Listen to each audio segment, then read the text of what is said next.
What's up, everybody? This is General Spear here, and welcome to Season 2 of Minecraft Star Wars World. What's up, everybody? I hope you're all having a good afternoon, good morning, and good evening.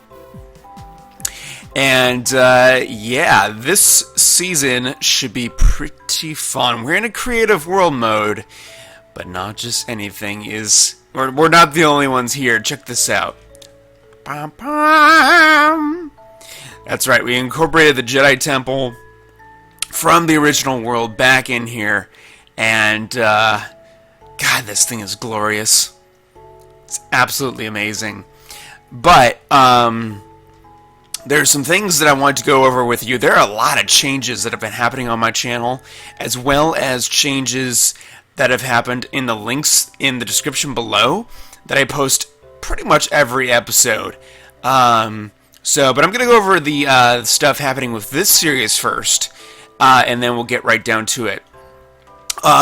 So, Season 1 ended kind of on a meh note, and I apologize for that, but it was taking so long to clear out all the land for each build in each area that I decided, you know what, for Season 2, we're going to go in a creative world aspect, like a true flat creative world. And I used the snow biome preset, I think it is. So basically, without the snow on top. And so it's a dirt level, goes a few blocks down, and then it goes like 200 or so stone blocks down, and then bedrock. And that should be plenty of room to play with and everything. So it should be pretty fantastic. And then also, there's going to be a lot more... kind of me just building and me just talking to you kind of thing, and showing you kind of cool things that we could do. There will also be, there will still be some builds that we'll do like on camera together. Like for example, we started the Senate building last season. That didn't really get off the ground because I didn't have accurate plans that I drew up and wanted to do, and it just felt sort of meh compared to this. And we spent pretty much all last season mostly on this Jedi Temple, and so this season I want to spread it out more, focus on a ton of different things, and do that for you. You guys deserve that.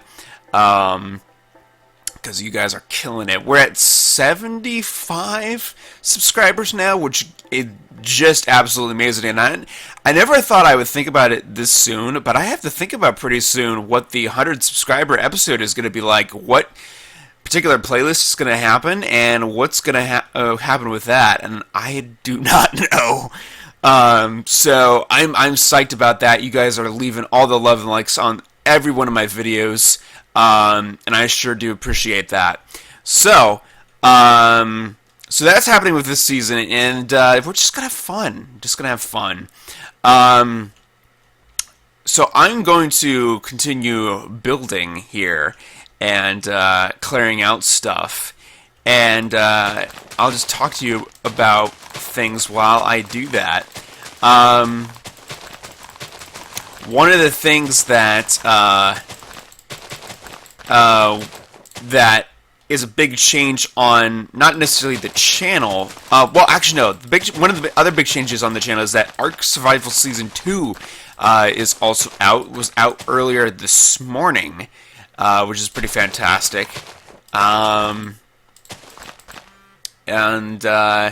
Yeah, sounds like tons of fun. There are some server changes that I need to make with Sal. Episode 2 has pretty much been done. I need to now go and do some changes with Sal on that. And so that should be pretty interesting. Like for example, we're gonna put like, you know, crosshair stuff on there. We're gonna up the taming speed and everything. We're also going to... Shoot, I forgot to count this out. Oops. I don't know. But we need to do several things. And so I'm going to be talking with Sal. There's going to be a bunch of changes for the third episode on my channel. And all that. So yeah, that should be a lot of fun. And then what else was I going to talk about? Man, I forgot. Oh yeah, Big Builds series. I've been talking about that for a while now, and I have been meaning to do the first episode at soonish kind of thing. The problem is I've been so busy and with other things, and luckily I have a spring break that's coming up, and so yeah, that should be fun and fantastic. So that'll get the first ep of that will probably get done over that, and the first build I'm going to do in that is going to be the Jedi Temple again. I'm not going to do a tutorial in this season on how to build it, because that takes a lot of time and energy, and yeah. The reason why, let's see, hold on, let's count this sucker.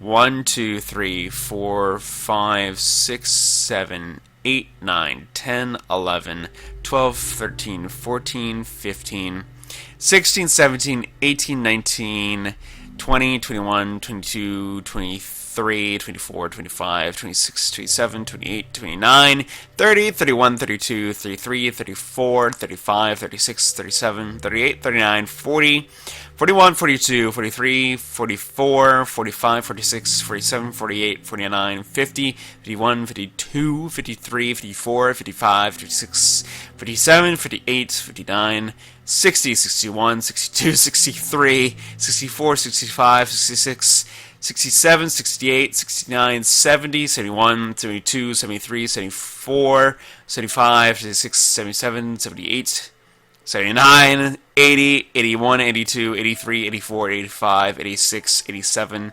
88, 89, 90, 91, 92, 93, 94, 95, 96, 97, 98, 99, 100, 1, 2, 3, 4, 5, 6. 106 blocks from there.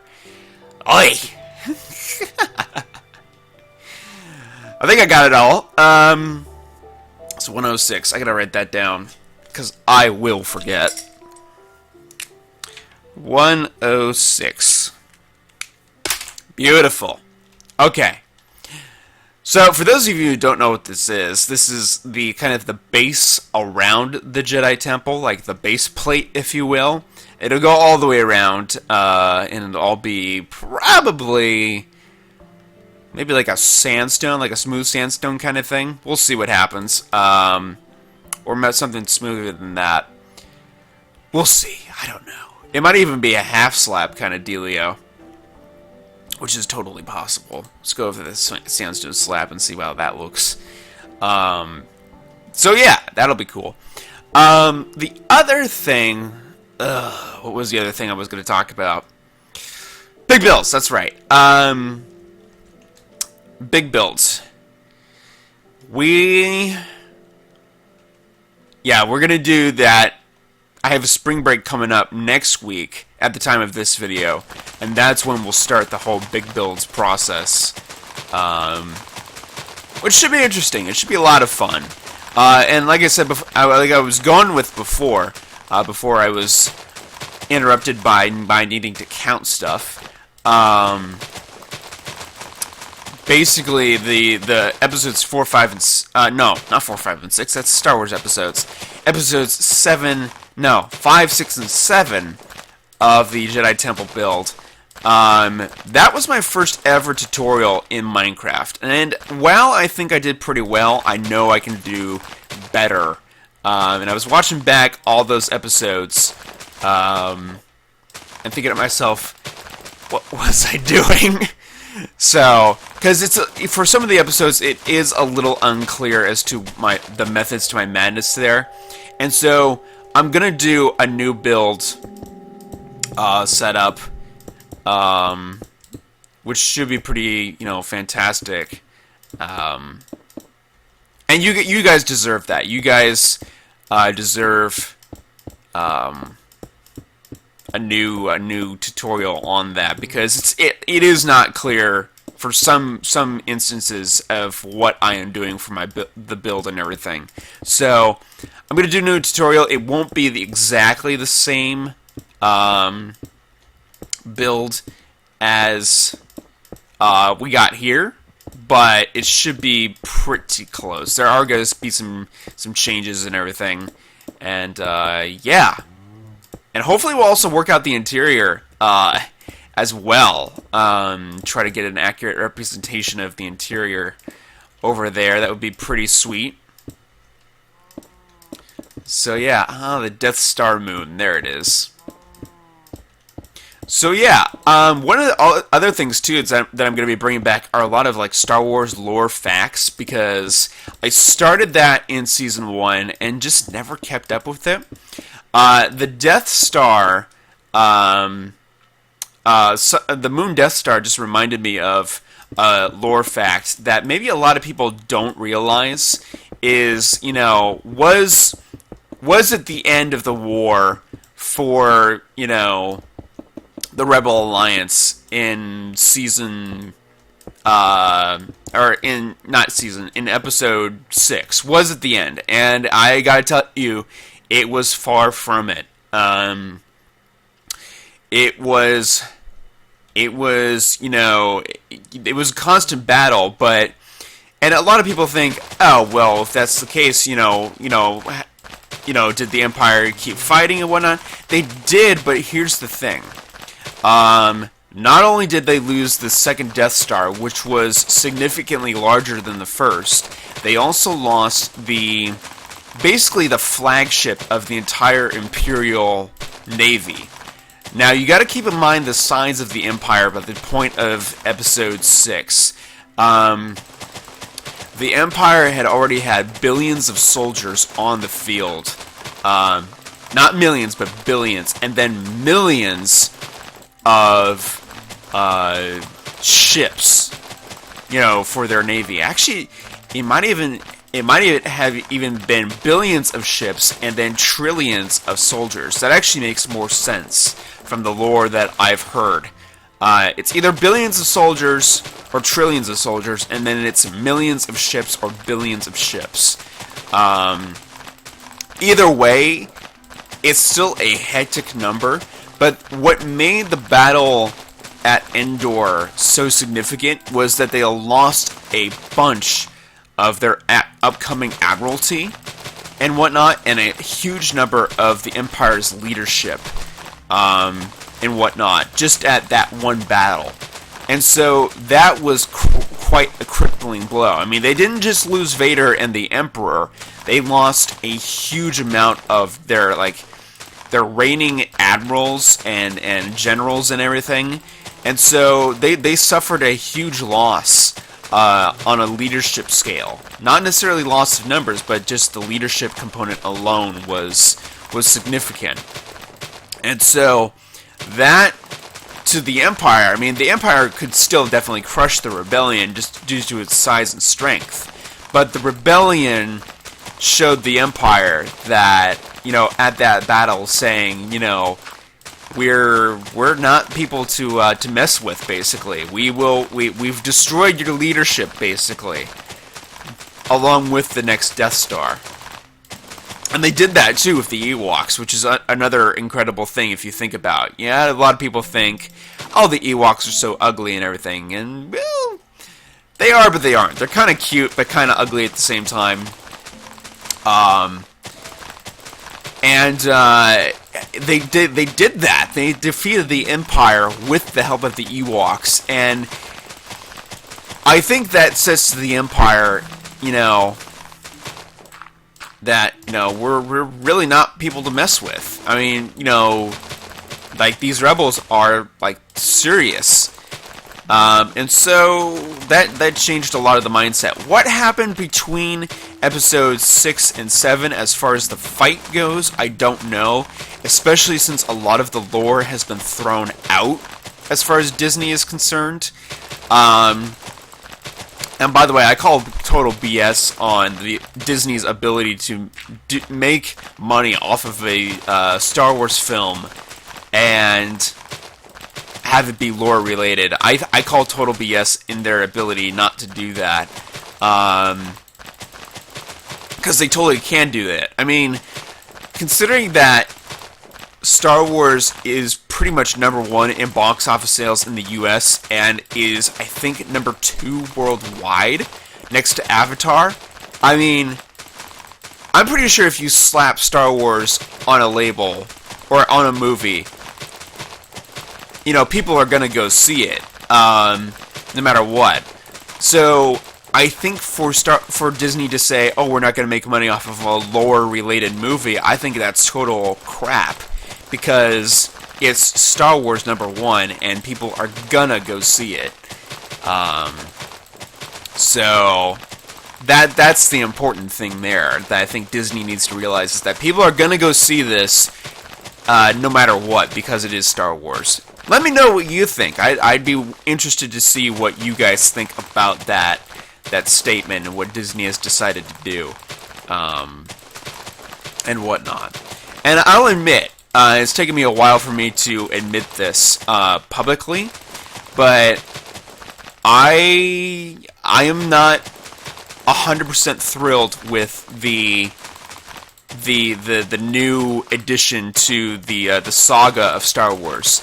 Do I like it as its own individual trilogy? Because you know it's going to be a trilogy with 7, 8, and 9. Do I like it as its own individual trilogy? Sure. It's absolutely amazing.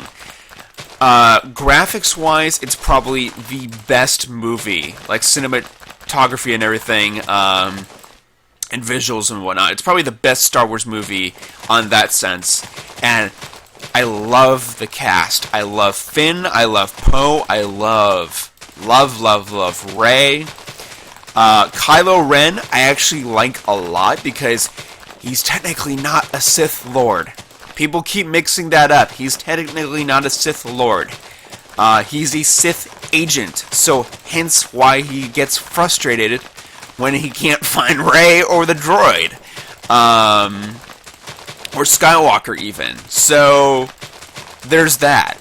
But do I think that it's part of the continuation of the Star Wars saga that's already been established? No, not really. Because for years, ever since the first movie came out, there's been people working on the backstory and lore behind Star Wars and everything, and thousands of hours worth in writing, artwork, and whatnot to kind of fill out the story, and much of it has been George Lucas approved. And a lot of people think, oh, well, what's the significance of that? I'll tell you, it's a huge amount of significance. So I'm just getting some water here.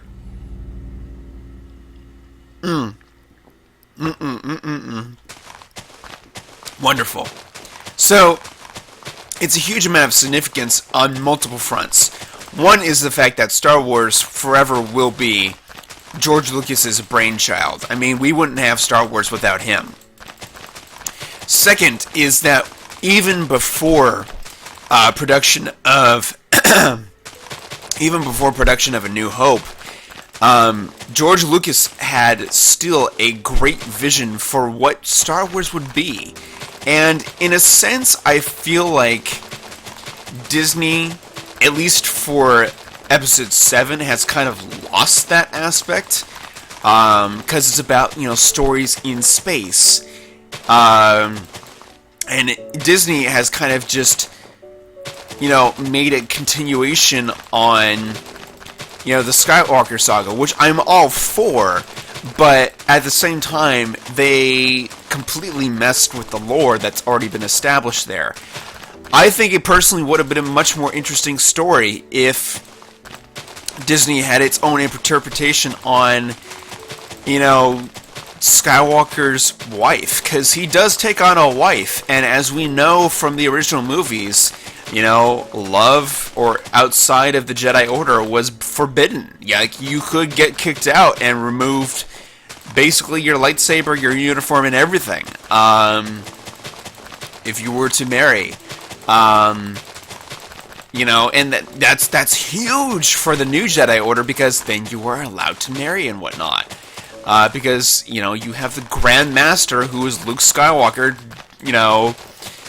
doing that.